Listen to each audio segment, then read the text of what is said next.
اس مبارک مہینے کا استقبال کرتے ہوئے 2 کام کرنے چاہیے، اور پھر جب یہ مہینہ آ جائے تو پھر مزید 8 کام کرنے چاہیے۔ ان 10 کاموں کو ہم تفصیل سے آپ کی خدمت میں پیش کریں گے۔ رمضان المبارک کو شروع کرنا ہو، ہر 2 جگہوں پہ ہر قسم کی عبادت میں اپنی نیت کو خالص کیا جائے، اپنی سوچ کو مثبت بنایا جائے، اپنی نیت میں صرف اللہ عز و جلال کا تقرب رکھا جائے۔ جب اللہ عز و جلال کا تقرب نصیب ہو جائے گا، جب نیت میں اخلاص آ جائے گا، تو پھر بہت سارے مشکل کام بھی آسان بھی ہوتے ہیں، اور انسان ان کاموں کو کرتے کرتے انجوائے بھی کرتا ہے۔ کبھی بھی اس کے کام میں رکاوٹ یا مایوسی نظر نہیں آتی، کیونکہ اس نے اللہ کے لیے شروع کیا ہوتا ہے۔ قل انی امرت ان اعبد اللہ مخلصا لہ الدین، کہہ دیجئے مجھے حکم دیا گیا ہے کہ میں اللہ عز و جلال کی عبادت، اس کے دین کو اسی کے لیے خالص کرتے ہوئے کروں۔ دوسرا کام جو اس مبارک مہینے کے استقبال میں کرنا چاہیے، ہمیں توبۃ النصوح، سچی توبہ کرنی ہے۔ کل بنی آدم خطاء وخیر الخطائین التوابون، کائنات کا ہر فرد،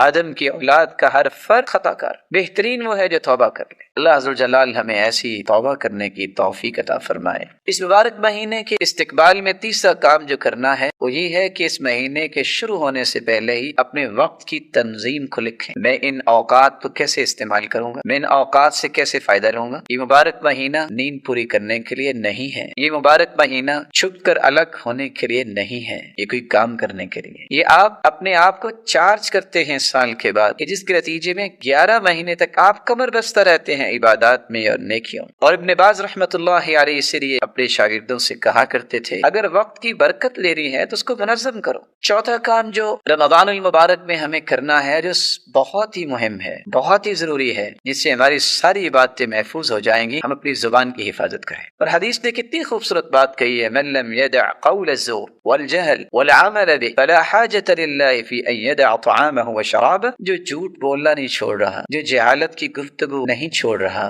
جو برے اعمال نہیں چھوڑ رہا، اللہ تعالیٰ کو ایسے شخص کی ضرورت نہیں ہے کہ وہ کھانا پینا چھوڑ دے، وہ اپنے آپ کو محروم ہی کر رہا ہے، اس کو کیا فائدہ ہو۔ سلف صالحین صرف روزے اور نماز کو ہی عبادت نہیں کہتے تھے، کہتے تھے اصل عبادت گزار تو وہ ہے جو لوگوں کی عزتوں کو پامال کرنے سے روکے، ان کی عزتوں کے بارے میں بات نہیں کرتا، زبان کو روک لیتا ہے۔ روزے دار اگر اپنی چارپائی پہ لیٹا ہوا ہے، شرط یہ کہ وہ غیبت نہ کرے، وہ بھی عبادت لکھی جائے گی۔ سیدنا علی رضی اللہ تعالیٰ عنہ فرمایا کرتے تھے، جس کی زبان میں نرمی آ جاتی ہے، اللہ ساری دنیا کے دلوں میں اس کی محبت پیدا فرما دیتے۔ پانچواں کام جہاں ہمیں زبان کو خوبصورت بنانا ہے، زبان اصل میں یہ عکاسی کرتی ہے کہ انسان کا دل کیسا ہے، تو اس سے پہلے ہمیں دل کو بھی صاف کرنا ضروری ہے۔ رسول اکرم صلی اللہ علیہ وسلم سے جب پوچھا گیا کہ افضل ترین انسان دنیا میں کون ہے، تو آپ نے فرمایا کل مخموم القلب صدوق اللسان، ہر وہ انسان جس کا دل میں حسد اور کینہ نہیں ہے اور زبان کا وہ سچا ہے، یہ پوری کائنات سے اعلیٰ انسان۔ صحابہ نے پھر سوال کیا صدوق اللسان نعرف فما مخموم القلب،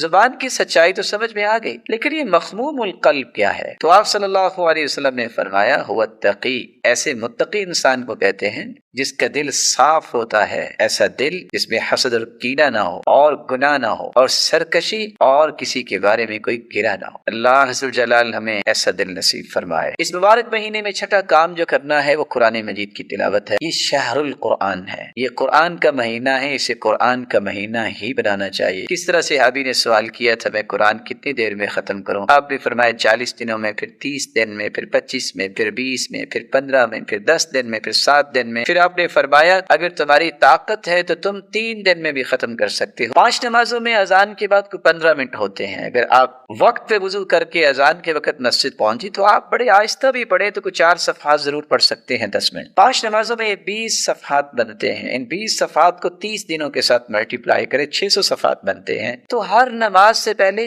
4 صفحے پڑھنے کی کوئی عادت بنا لیتا ہے تو بغیر کسی محنت کے پورے مہینے میں قرآن ختم کر سکتا ہے، اور 604 صفحے پر مشتمل قرآن مجید ہے۔ 7واں کام، جس طرح یہ شہر القرآن ہے، یہ شہر القیام بھی ہے۔ رمضان کا قیام سنت کے مطابق کیا جائے۔ من قام رمضان ایمانا واحتسابا غفر له ما تقدم من ذنبه، جو اللہ کی رضا کے لیے، اس کو راضی کرنے کے لیے، اجر و ثواب کے لیے قیام کرتا ہے، اس کی زندگی کے سارے گناہوں کو اللہ معاف کر دیتا ہے۔ 10 آیتیں بھی اللہ کے سامنے کھڑے ہو کے کوئی پڑھ لے، لم یکتب من الغافلین، اللہ غافلوں سے اس کا نام کاٹ دیتے۔ 8واں کام جو کرنے والا ہے اس مبارک مہینے میں صدقہ کیا جائے۔ صدقہ یہ انسان کے سچے مومن ہونے کی دلیل ہے، وہ صدقۃ برہان، یہ قابل رشک ایک ایک خوبی ہے جس کو اختیار کرنا چاہیے، لا حسد الا فی اثنتین، صرف دو لوگوں کو دیکھ کے رش کرنا چاہیے، تمنا اور خواہش اور تڑپ پیدا ہونی چاہیے۔ ایک جس کو اللہ نے قرآن کی دولت سے نوازا اور دن رات اس کی تلاوت کرتا ہے، دوسرا جس کو اللہ نے مال کی دولت سے نوازا اور دن رات اللہ کی راہ میں خرچ کرتا ہے۔ نواں عمل جو اس مبارک مہینے میں ہمیں کرنا چاہیے، خیر خواہی اور ہمدردی کو اپنا شعار بنانا چاہیے۔ رسول اکرم صلی اللہ علیہ وآلہ وسلم سے سوال کیا گیا کہ سب سے بہترین لوگ کون ہیں اور اللہ کے محبوب کون ہیں؟ تو آپ نے فرمایا جو زیادہ لوگوں کے لیے نفع مند ہوتے ہیں وہ اللہ کے زیادہ محبوب ہوتے ہیں۔ پھر پوچھا گیا کہ سب سے محبوب عمل کون سا ہے؟ تو آپ نے فرمایا کسی کے دل میں خوشی پیدا کر دینا، اس سے کوئی مصیبت دور کر دینا، اگر وہ مقروض ہے تو اس کے قرض کو ادا کر دینا، کسی کی بھوک دور کر دینا، اسے کھانا کھلانا،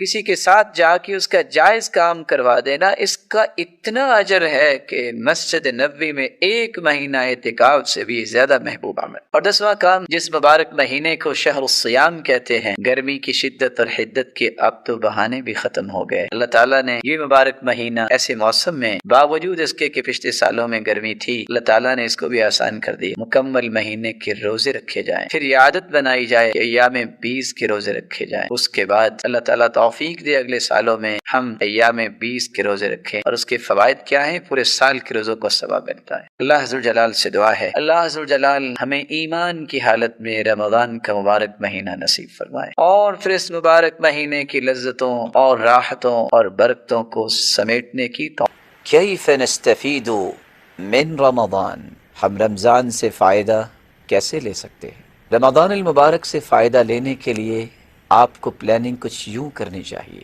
اپنی نیت کو خالص کیجیے، کیونکہ رسول اللہ صلی اللہ علیہ وسلم کا فرمان ہے انما الاعمال بالنیات، اعمال کی قبولیت کا دار و مدار نیتوں پر ہے۔ اگر نیت خالص ہوگی، نیت اللہ ذوالجلال کی خوشنودی اور رضا کی ہوگی، تو یہ عمل رب تعالیٰ کے ہاں شرف قبولیت سے نوازا جائے گا۔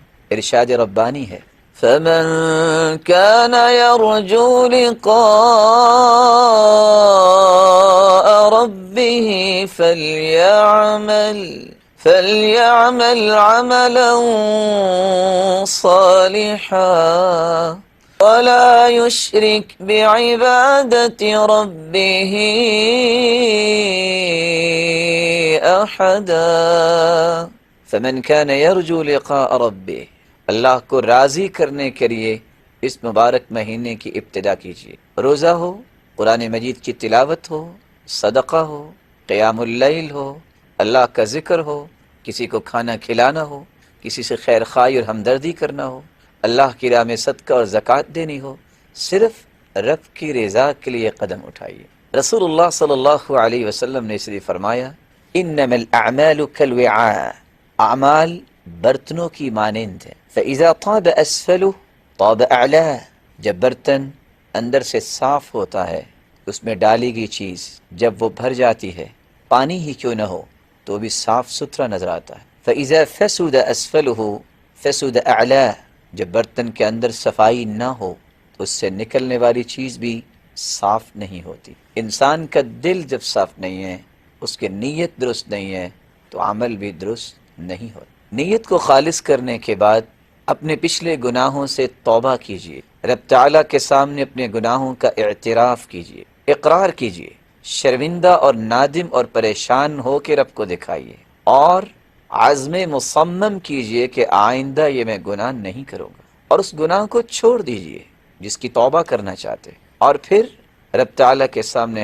ہاتھ اٹھا کے معافی طلب کیجیے۔ إِلَّا مَن تَابَ وَآمَنَ وَعَمِلَ عَمَلًا صَالِحًا فَأُولَئِكَ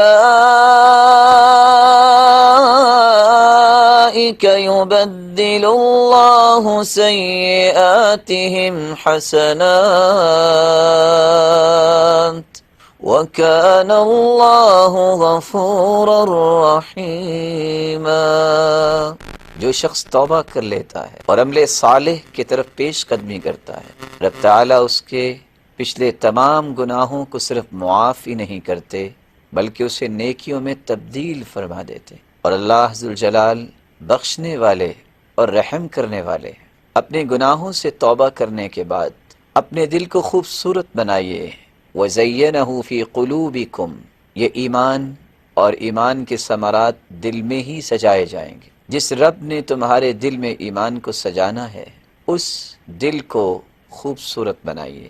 عبداللہ ابن مسعود رضی اللہ تعالی عنہ جب ان سے سوال کیا گیا کیف تستقبلون رمضان، آپ رمضان المبارک کا استقبال کیسے کرتے، تو عبداللہ ابن مسعود رضی اللہ تعالی عنہ کہنے لگے ما كان احدنا يتجرأ على استقبال ہلال رمضان، کوئی شخص بھی رمضان المبارک کا استقبال کرنے کی جرت نہ کرتا اس حالت میں وفی قلبہ ذرۃ حقد علی اخیہ، اس کے دل میں ذرہ برابر بھی کسی مسلمان کے بارے میں حسد، بغض، عداوت اور عصبیت کی آگ نہیں بھڑکتی۔ اپنے دل کو ان تمام قسم کی مذموم صفات سے پاک کیجیے۔ رب تعالیٰ نے اس لیے قرآن مجید میں اس بات کا تذکرہ کیا ہے ربنا اغفر لنا ولإخواننا الذين سبقونا بالإيمان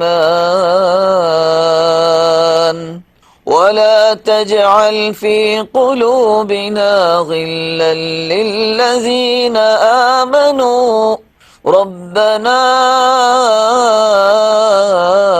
انك رؤوف رحیم۔ ربنا اغفر لنا، دعا کیجئے اے اللہ ہمیں بھی معاف فرما، اے اللہ ہمارے ان بھائیوں کو بھی معاف فرما جو ہم سے پہلے اس دنیا میں موجود تھے اور اس وقت آپ کے پاس پہنچ چکے۔ ولا تجعل في قلوبنا غلا للذین آمنوا، ایمان والوں کے بارے میں اے اللہ ہمارے دل میں کوئی گرہ نہ ہو، کوئی حسد اور بغض اور کینہ اور عداوت نہ ہو۔ اے اللہ، اے ہمارے پالنے والے، تو بہت ہی رحیم اور رؤوف ہے۔ دل کی صفائی کے بعد اپنے وقت کو منظم کیجیے، کس وقت میں نے سونا ہے، کس وقت میں نے قرآن کی تلاوت کرنی ہے، کس وقت میں نے اللہ ذوالجلال کا ذکر کرنا ہے، کس وقت میں نے رسول اللہ صلی اللہ علیہ وسلم پر درود بھیجنا ہے، کس وقت میں نے اپنے کام کاج کرنے ہیں۔ اپنے وقت کو منظم کیجیے۔ جب تک آپ اسکیجول تیار نہیں کرتے تو ان مبارک ساعتوں سے آپ صحیح فائدہ نہیں لے سکتے۔ رسول اللہ صلی اللہ علیہ وآلہ وسلم نے اس لیے فرمایا تھا نعمتان مغبون فیہما کثیر من الناس الصحہ والفراغ، دو نعمتیں ایسی ہیں جس میں لوگ بہت ناقدری کرتے ہیں، جن نعمتوں کی لوگ بہت ناقدری کرتے ہیں، ایک صحت اور دوسرا فارغ البالی۔ فراغت اور صحت دو ایسی نعمتیں ہیں جن کی قدر انسان نہیں کرتا، اور جو قدر کرنا جانتا ہے وہ اپنے مستقبل کو، اپنے فیوچر کو اور آخرت کو بنانا بھی جانتا ہے۔ اس لیے کہا جاتا ہے من علامت المقت ضیاع الوقت، کسی کی بدبختی کی علامت یہ ہے کہ وہ وقت کو ضائع کرتا ہے۔ اور قرآن مجید میں اللہ ذوالجلال نے اس لیے فرمایا وَأَنِيبُوا إِلَىٰ رَبِّكُمْ وَأَسْلِمُوا لَهُ من قبل أن يأتيكم العذاب ثم لا تنصرون، رب کی طرف لوٹ آؤ، پلٹ کے آ جاؤ اور اس کے سامنے اپنا سر جھکا دو، اس سے پہلے کہ اچانک سے تم پہ عذاب نہ آ جائے اور پھر تم مدد نہ کیا جاؤ۔ نیت کو خالص کر لینے کے بعد، توبہ کر لینے کے بعد، اپنے دل کی صفائی کے بعد اور اپنے وقت کو منظم کرنے کے بعد آپ پانچواں کام روزے کو اہتمام کے ساتھ نبھائیے، روزہ رکھیے۔ رسول اللہ صلی اللہ علیہ وسلم پر قرآن نازل ہوتا ہے یا ایہا الذین آمنوا کتب علیکم الصیام كما كتب على الذين من قبلكم لعلكم تتقون، اے ایمان والو تم پہ روزے فرض کیے گئے جس طرح تم سے پہلے لوگوں پر فرض کیے گئے تاکہ تم متقی بن جاؤ۔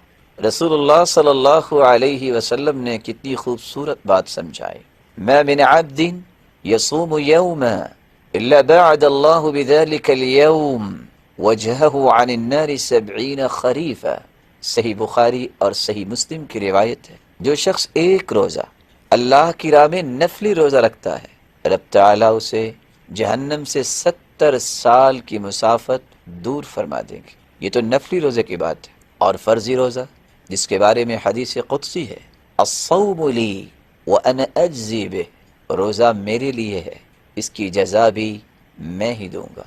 وَيُطْعِمُونَ الطَّعَامَ عَلَى حُبِّهِ مِسْكِينًا وَيَتِيمًا وَأَسِيرًا، اللہ والوں کی علامت ہے وہ کھانا کھلاتے ہیں اللہ کی محبت حاصل کرنے کے لیے، یتیموں کو اور مسکینوں کو اور قیدیوں کو۔ زبان کی حفاظت کیجیے، اس 8ویں بات کو کبھی نہ بھولیے۔ رسول اللہ صلی اللہ علیہ وسلم نے فرمایا، من لم يدع قول الزور والعمل به فليس لله حاجة ان يدع طعامه وشرابه، جو جھوٹ نہیں چھوڑتا، جو جہالت کے کام نہیں چھوڑتا، اس کو بھوکا رہنے کی بھی ضرورت نہیں ہے۔ اور یاد رکھیے رب تعالیٰ کا فرمان ہے، ما يلفظ من قول إلا لديه رقيب عتيد، کوئی بھی لفظ انسان کی زبان سے نکلتا ہے فرشتہ اس کو لکھنے کے لیے تیار رہتا ہے۔ اس لیے صرف صالحین صرف روزے اور قیام اللیل کو عبادت نہیں سمجھتے تھے، بلا شبہ یہ بہت بڑی عبادت ہے، لیکن وہ کہا کرتے تھے وَلَكِنْ فِي الْكَفِّ عَنْ أَعْرَاضِ النَّاسِ، جو روزہ اور قیام اللیل کے ساتھ لوگوں کی عزتوں کو پامال کرنے سے بچتا ہے، اصل عبادت تو اس کی۔ اس مبارک مہینے میں صدقہ کیجیے، من تصدق بعدل تمرہ، جو کھجور کے برابر صدقہ کرتا ہے، قیامت کے دن پہاڑ کی شکل میں نام اعمال میں اس کے لیے نیکیاں شامل کر دی جائیں گی۔ 10ویں بات، دعا کیجیے، یہ سہانے اوقات بار بار نہیں ملتے، اور اب تعالیٰ کا یہ حکم ہے، وَقَالَ رَبُّكُمُ ادْعُونِي أَسْتَجِبْ لَكُمْ، وَقَالَ رَبُّكُمُ ادْعُونِي، اور تمہارے رب کا فرمان ہے مجھے پکارو، میں تمہاری پکار کو سننے والا ہوں۔ اور رسول اللہ صلی اللہ علیہ وسلم نے فرمایا، 3 دعائیں اللہ کے ہاں شرف قبولیت سے نوازی جاتی ہیں، لا شک فیہن، جن میں کوئی شک نہیں، دعوت الصائم، اور ان میں ایک دعا روزے دار کی دعا ہے۔ رب تعالیٰ سے ہم بھی دعا کرتے ہیں کہ اللہ ذوالجلال ہم سب کو ان باتوں کا اہتمام کرنے کی توفیق عطا فرمائے۔